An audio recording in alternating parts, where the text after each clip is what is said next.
భగవాన్ శ్రీరమణుల దివ్య శ్రీచరణారవిందాలకు ప్రణామ సహస్రం సమర్పిస్తూ భగవాన్ ఉపదేశించిన ఉపదేశ సారంలో మనం ఈశ్వరార్పణ భావంతో కార్యకలాపాలు చేయాలని, దానివలన చిత్తశోధకం జరుగుతుందని, అది ముక్తిదాయకమని, ముక్తి అంటే దేహాత్మభావన నుంచి మనం బయటపడతామని భగవాన్ అంతవరకు ఉపదేశిస్తూ ఈ బయటపడే మార్గం ఏమిటో మనకి చెప్తున్నారు.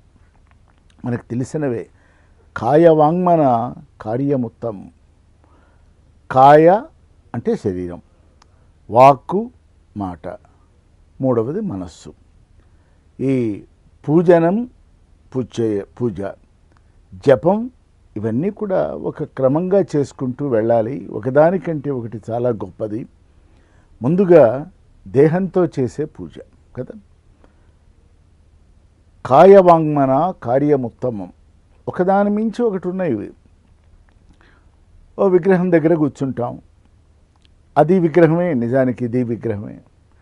ఇది దానికి పూజ చేస్తున్నది, పూజ చేసుకొని అంగ పూజ చేస్తున్నది, అంగాంగ పూజ చేస్తున్నది. నెమ్మదిగా సౌందర్య విలసితమైనటువంటి భావనా భూమికలోకి వెళుతున్నాం మనం. ఆ పూజ మనకు ఒక మానసోల్లాసాన్ని కలిగిస్తున్నది. అంతటితో మనం ఆగటల్లా. తర్వాత వాక్కు ద్వారా శ్లోకం చదువుతున్నాం. ఇగో మనం ప్రతిరోజు మాట్లాడుకోవటానికి ముందు గురువందనం చేసుకుంటున్నాం. గురువుని మించినటువంటి మరొక వస్తువు ఈ ప్రపంచంలో అధికమైనది లేదు గనక ఆ గురువు కూడా ఆలంబేన విహీనం యోమాభం పరిపూర్ణం నిశ్శబ్దం గురురూపం తద్బ్రహ్మస్ఫురతాన్మే అంటున్నాం కదా. అంటే గురువు ఎంత పూర్ణుడో అంత శూన్యుడని, ఆ గురువు బయట ఉన్నాడు లోపల ఉన్నాడని, గురువును మించిన అధికమైన మరొక వస్తువు నిజానికి ప్రపంచంలో లేదని మనకి ఇవన్నీ అర్థమవుతున్నాయి.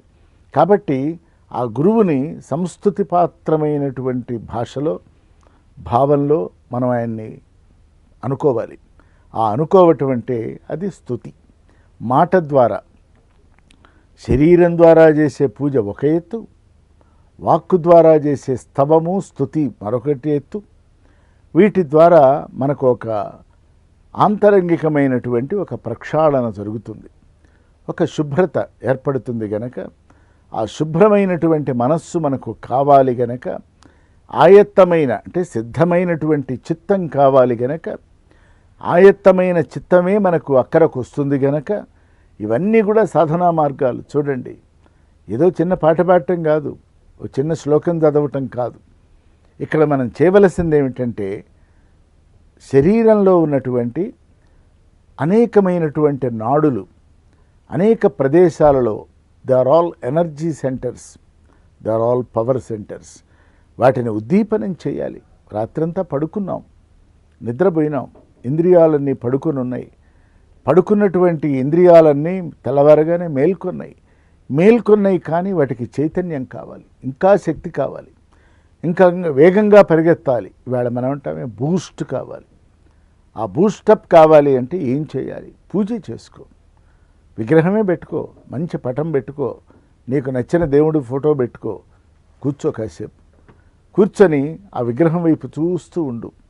చూస్తూ ఆయనకి 2 పూలు పెట్టు, అగరవత్తి వెలిగించు. ఇవన్నీ చెయ్యి. చేసినట్లయితే నీ మనస్సు ఆ భావము యందు లగ్నమవుతుంది గనక, నీ భావము పరమేశ్వరుడి యొక్క భావన యందు లీనమవుతుంది గనక, నీ శక్తి 10 ఇనుమడిస్తుంది గనక, కాయము చేత కాయానికి చేయాలి. కాయం అంటే శరీరం. తర్వాత చదువుకున్నవాడివి గనక, నీకు 2-3 శ్లోకాలు పాటలో పద్యాలో వచ్చు గనక, ఈ భారతదేశంలో ప్రధానంగా ఆంధ్రదేశంలో భాగవత పద్యాలు రానివాడు లేడు. ఇంకా నిజానికి బాగా చదువుకున్నవాడికి రావేమో కానీ పల్లె ప్రాంతంలో భాగవత పద్యాలన్నీ నోటుకొచ్చిన వాళ్ళు కోకొల్లలు ఉన్నారు. వాళ్ళు మిగతావన్నీ ప్రవచనాలు ఏం చేయరు. నిద్ర లేవగానే ఒక సూర్యుండు సమస్త జీవులకు తానొక్కొక్కడైతో చురీతి ఇట్లా చదువుకుంటూ ఉంటారు. అట్లాగే భీష్ముడికి కలిగినటువంటి శ్రీ మహావిష్ణువు యొక్క దర్శనాన్ని త్రిజగన్మోహన నీలకాంతి తను ఉద్దీపింప వాళ్ళందరికీ నోటికొచ్చి పాటలు, ఈ పద్యాలు. అలాగే కష్టం వచ్చినప్పుడు లావొక్కింత లేదు, ఎక్కడున్నావు ఈశ్వర, ఆనాడు గజేంద్రుని రక్షించావు, వీళ్ళ నన్ను కూడా రక్షించు అని అడుగుతున్నాడు. అంటే పామర పండిత జనరంజితమైనటువంటి ఒక పరమాద్భుతమైనటువంటి వాంగ్మయమే ఇక్కడ ఉన్నది. వాంగ్మయం వాక్స్వరూపం కాబట్టి ఆ వాక్కు ద్వారా భగవంతుడికి, అంటే భగవంతుడికి మనం నెపమెరగని విన్నపం చేయటం. ఆయననేమి మనం నీ వల్ల కాలేదు, నీ దయ లేదని అనక్కర్లా, నాకిది కావాలి అని ఆయన ముందు చెప్పటమే మన పని. దాని పేరే ప్రార్థన, అభ్యర్థన. ప్రార్థన చేయాలి, కోరిక కోరాలి. మనం చెప్పకపోతే ఎట్లా? మరి దేవుడికి అన్నీ తెలుసు కదా, మళ్ళీ మనం చెప్పటం ఎందుకంటే ఆ స్థాయి వేరు. దేవుడికి తెలిసినా తెలియకపోయినా, ఉదాహరణకి ఓ పిల్లవాడు ఉంటాడు, చిన్న పిల్ల, తల్లి ఉంటుంది, అమ్మా నాకు ఆకలి అవుతున్నది అంటుంది. అన్నప్పుడు తల్లికి ఆకలి అవుతుంది బిడ్డకని తెలియదా? తెలుసు. కాస్త ముందు వెనకలుగా బిడ్డని తల్లి లాలించినట్లుగా, ఆహారాన్ని ఇచ్చినట్లుగా పరమేశ్వరుడు కూడా మనకి ఆ సరైన సమయం ఏర్పడినప్పుడు మనకు కావలసింది ఆయన అనుగ్రహిస్తాడు. ఇవన్నీ నమ్మకాలు, ఇవన్నీ జరిగినవి. నమ్మకాలంటే ఏదో ఒక ఊహలో నుంచి పుట్టినవి కాదు, కాలాద్య అవిచ్ఛిన్నమైనవి, కాలాన్ని పరీక్షకు నెట్టుకొని వచ్చినాయి, దాటి వచ్చినాయి. మనకంటే ముందు భక్త శిఖామణులు ఈ ప్రపంచంలో కోటాను కోట్ల మంది ఉన్నారు. వారందరూ కూడా భగవంతుడికి సమర్పణ చేసుకున్నారు జీవితాన్ని. కష్టం రాని, నష్టం రాని, ఏ రకమైన ఆనందం రాని వాళ్ళు పరమేశ్వరుడికే సమర్పించి ఆ శరణాగతితో వినయంతో జీవించారు కనుకనే వాళ్ళు నిత్యస్మరణీయులైనారు. అంటే వాక్కు ద్వారా భగవంతుణ్ణి మనం స్మరించటం, అది కూడా ఒక పూజ. ఇక మనస్సు ఉన్నది. ఈ మనస్సుని నిజానికి నిగ్రహించాలన్నా, నియంత్రించాలన్నా, దీనికో పవిత్రతని కల్పించాలన్నా, ఆపాదించాలన్నా, అద్దాలన్నా ఏం కావాలి అంటే పరమేశ్వరుడి పట్ల పూజ ఉండాలి. పరమేశ్వరుణ్ణి వాక్కుతో సంభావన చేయాలి. పరమేశ్వరుణ్ణి నుతించాలి, స్తుతించాలి, గీతించాలి, లోపలికి స్వాగతించాలి. ఇవన్నీ జరగాలి. జరిగితే ఇవన్నీ కూడా ఒకదాని వెంట వెళతాయి గనక ఈ ఒక్కొక్క దానిని మించి ఉన్నటువంటి ఈ భావనలన్నీ కూడా మనం పొందవలసి ఉన్నాయి అని చెప్తూ, జపము ఇక్కడికి పూజ అయింది, వాక్ అయింది, తర్వాత మనస్సు ఏర్పడింది. ఆ మనస్సుతో ఏం చేయాలి? జపం చేయాలి. జపం దేన్ని జపం చేయాలి? ఉదాహరణకి భగవంతుడి పేరున్నది. ఓ రాముడు, కృష్ణుడు, సాయిరాము, రామాను, కృష్ణాను, శివాను, అరుణాచల శివాను, ఏదో ఒక నామం తీసుకో. దాన్ని జపం చేస్తూ చేస్తూ, జపము అంటే లెక్కకి లోబడింది. మామూలుగా భారతీయ సంఖ్యాశాస్త్రంలో 108 లెక్క పెట్టుకుంటారు, లేదా 54, లేదా 27, లేదా 11, లేదా మధ్యలో 21 చేసేవాళ్ళు ఉంటారు. ఆ లెక్కలన్నీ పక్కన పెడదాం. పెడితే 108, 110 చేస్తే నష్టం లేదు, 106 చేస్తే భగవంతుడికి కోపం రాదు. ఉరికి ఒక ప్రమాణం పెట్టుకున్నారు, ఒక యూనిట్. ఆ 108 కనుక చేసుకుంటూ వెళ్ళినట్లయితే సంఖ్యాశాస్త్రం ప్రకారం 108 అంటే 9 గనక, 9ని మించిన మరొక అంకె పెద్దది లేదు గనక, అంటే 10 వస్తుంది. కానీ 10 అంటే మళ్ళీ 1 అవుతున్నది, 11 అంటే 2 అవుతున్నది. కాబట్టి ఇక్కడ ఈ జపం చేయాలి, కౌంటుతో చేయాలి. అది ముందు మనస్సుని లగ్నం చేసుకోవటానికి ఉపయోగపడుతుంది. తర్వాత జపాన్ని అజపం చేయాలి. ఇక లెక్కలేదు, కొన్ని కోటాను కోట్లు త్యాగరాజస్వామి వారు కొన్ని కోట్ల రామనామ జపం చేశారని మనకి చరిత్ర చెప్తున్నది. అలాగే మనకు తెలియకుండానే లక్షలకు మించినటువంటి జపం మనం చేసుకుంటూ ఉంటాం. నిత్యము భగవన్నామ స్మరణ చేస్తాం.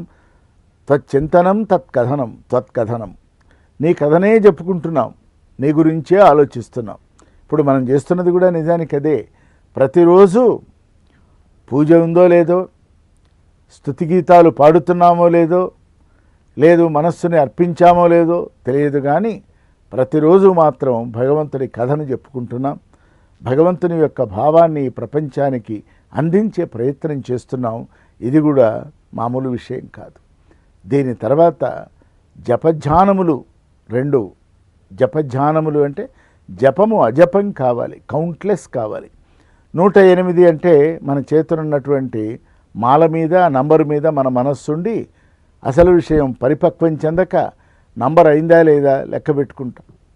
అది సాధన బలపడుతున్నటువంటి వేళ, సాధన తీవ్రమవుతున్నటువంటి వేళ మనకి నెమ్మదిగా ఖచ్చితంగా ఈ అజపమైనటువంటి ఒక అద్భుతమైనటువంటి ఒక కాన్సన్ట్రేషన్, ఒక కాంటెంప్లేషన్, ఒక ధారణ, ఒక ధ్యానము అనబడేటువంటివి ఏర్పడతాయి. గనక ఇవన్నీ క్రమంగా ఒకదాని వెంట ఒకటి చేస్తూ ఉండండి అనే చెప్తున్నారు భగవాన్. ఆయన విగ్రహారాధన వద్దని కానీ పూజలు చేయొద్దని కానీ ఎక్కడా చెప్పలే. పూజల దగ్గర ఆగిపోకండి, జపం దగ్గర ఆగిపోకండి, అజపానికి వెళ్ళండి. మానసికమైనటువంటి ఒక స్థితిని కల్పించుకోండి. ఆ మనస్సుని ఈశ్వరుడి మనస్సుతో అనుసంధానం చేయండి. అప్పుడు మీ మనస్సుకి ఈశ్వర మనస్సుకి తేడా ఏముండదు. ఈశ్వరుడు దేనిని సంకల్పిస్తున్నాడో అది నీకు లభిస్తుంది. నీవు దేనిని సంకల్పించుకున్నావో ఈశ్వరుడు దానిని అనుగ్రహిస్తాడు.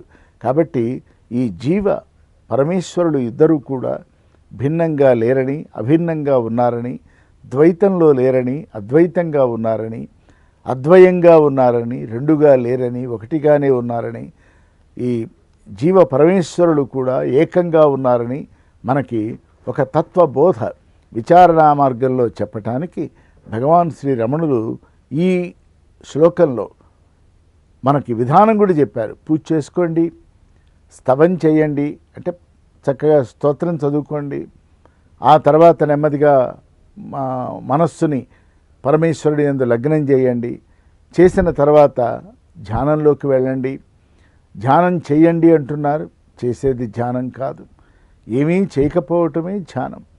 ఆ ధ్యానము అంటే ఏకాగ్రత. ఒక అద్భుతమైనటువంటి ఆలోచన వెంబడి మనం కూడా వెళుతూ వెళుతూ కడగా ఆ ఆలోచనే మనం అయిపోవటమే ధ్యానం. ధ్యానానికి అనేకమైన అర్థాలు ఉన్నాయి, నెమ్మదిగా మనం చెప్పుకుందాం. ధ్యానము అంటే ధియానమే ధ్యానం. ధీ అంటే ఇంటలెక్ట్, మనకున్న తెలివితేటలు. మనం ఎన్ని వేల రూపాయలు పెట్టి చెప్పులు కొనుక్కున్నా ఇంకొకరి ఇంట్లోకి వెళ్ళేటప్పుడు వాకిట్లో విడిచే వెళ్ళాలి. ఇక దేవాలయంలోకి వెళ్ళేటైతే ఎక్కడో బయటే విడిచి రావాలి. ఎందుకని? ఆ రెండు చెప్పులు, ఒకటి అహంకారం, రెండవది మమకారం.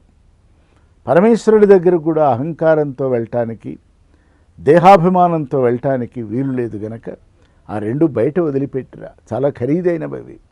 ఉంటే ఉంటాయి, పోతే పోతాయి, కానీ నువ్వు రావటం మాత్రం అవి రెండు లేకుండా రావాలి చక్కగా అని మనకి ఒక సందేశం ఇస్తున్నది. ఇక్కడ కూడా భగవాన్ అదే చెప్తున్నారు. ప్రాపంచికమైనటువంటి ఆలోచనలన్నింటినీ కూడా పరమేశ్వరోన్ముఖం చేసి, పరమేశ్వరాంచితం చేసి, పరమేశ్వర సమర్పణం చేసి, తద్వారా పూజ చేసుకో. కాసేపు ధ్యానం చేసుకో. కాసేపు ఏదైనా మంచి శ్లోకం, మంచి పద్యం అనుకో మానసికంగా.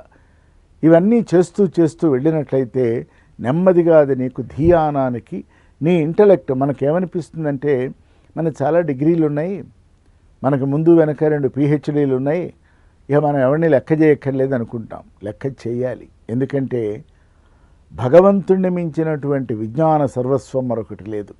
అరుణాచల